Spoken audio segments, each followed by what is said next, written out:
Hello everyone, welcome to our channel. मैं हूँ ऐश्वर्या। तो आपने बहुत बार सुना होगा, जो पहली बार माँ बन रही हैं वो ये सुनती है कि पहला बच्चा समय से पहले जन्म लेता है या लेट जन्म लेता है।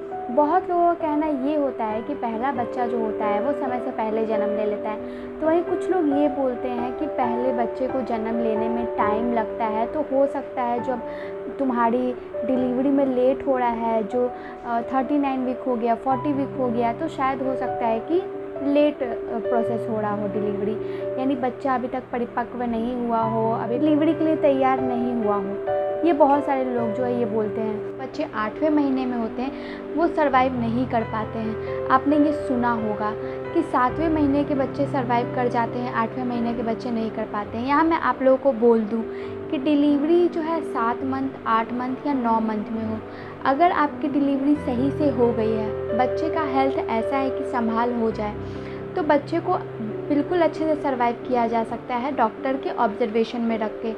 डॉक्टर जो है अपने ऑब्जर्वेशन में रखते हैं बच्चे को और टाइम टू टाइम उसको फीडअप करवाते रहते हैं, ऑक्सीजन देते रहते हैं। तो ये सारी चीज़ें होती हैं, तो बच्चा जो है ज़रूर सर्वाइव करता है, बिल्कुल सर्वाइव करता है।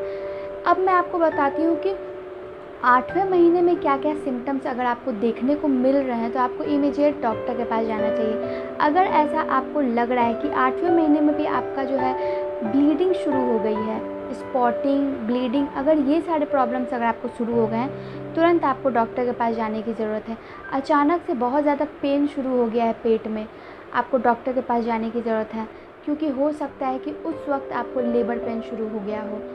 अब अगर बच्चे की हलचल बिल्कुल भी आपको महसूस नहीं हो रही है, जबकि 7वें और 8वें महीने में बच्चे की हलचल काफ़ी ज़्यादा महसूस होती है 9वें महीने की तुलना में, तो अगर आपको बच्चे की हलचल बिल्कुल भी महसूस नहीं हो रही है तो आपको इमीडिएट डॉक्टर के पास जाने की ज़रूरत है। जिनका भी पहला बच्चा है मैं उनको बोल रही हूँ, क्योंकि पहले बच्चे में लोगों की नॉलेज बहुत कम होती है, उनको समझ में नहीं आता है कि उनके साथ क्या हो रहा है। कई बार जो पेरेंट्स हैं वो खुद गलती कर देते हैं, एक छोटी मतलब एक बड़ी बात को छोटी सी समझ के, तो इसलिए मैं उनको बता रही हूँ। उसके बाद कुछ ऐसी एक्टिविटीज़ जो कि आपके साथ पिछले मंथ में किसी भी मंथ में नहीं हुई है और आपको 7वें या 8वें मंथ में ऐसा फील हो रहा है, तो इमीडिएट जो है अपने घर पे ना वेट करके तुरंत डॉक्टर के पास आपको जाना चाहिए। अब हम बात करते हैं 9वें महीने में। तो 9वां महीना का शुरू होते ही, चाहे वो आपका पहला बच्चा हो या सेकंड चाइल्ड हो आपका, तो जैसे ही 37 वीक होता है, 37 वीक के बाद से कभी भी डिलीवरी हो सकती है। तो इसलिए आपको प्रिपेयर रहना है। डिलीवरी के सिम्टम्स जैसे कि वाटर ब्रेक होना, लेबर पेन शुरू होना, ब्लीडिंग या स्पॉटिंग होना, या फिर आपके म्यूकस प्लग का डिस्चार्ज निकल जाना, म्यूकस प्लग डिस्चार्ज होना, ये सारे सिम्टम्स कुछ ऐसे हैं जो कि 9वें महीने से होना शुरू हो जाता है।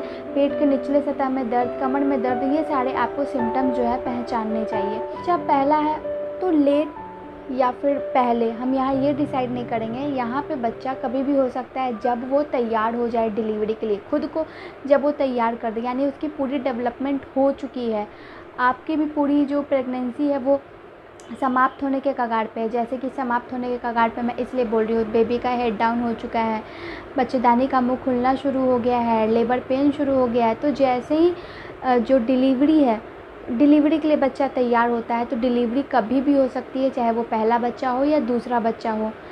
और ये एक र्यूमर है कि पहला बच्चा जो है लेट होता है या समय से पहले होता है। नहीं, जब बच्चा तैयार हो जाता है डिलीवरी के लिए, जब उसके सारे ग्रोथ हो जाते हैं पेट में, वो डिलीवरी के लिए तैयार हो जाता है, तभी वो डिलीवरी होती है।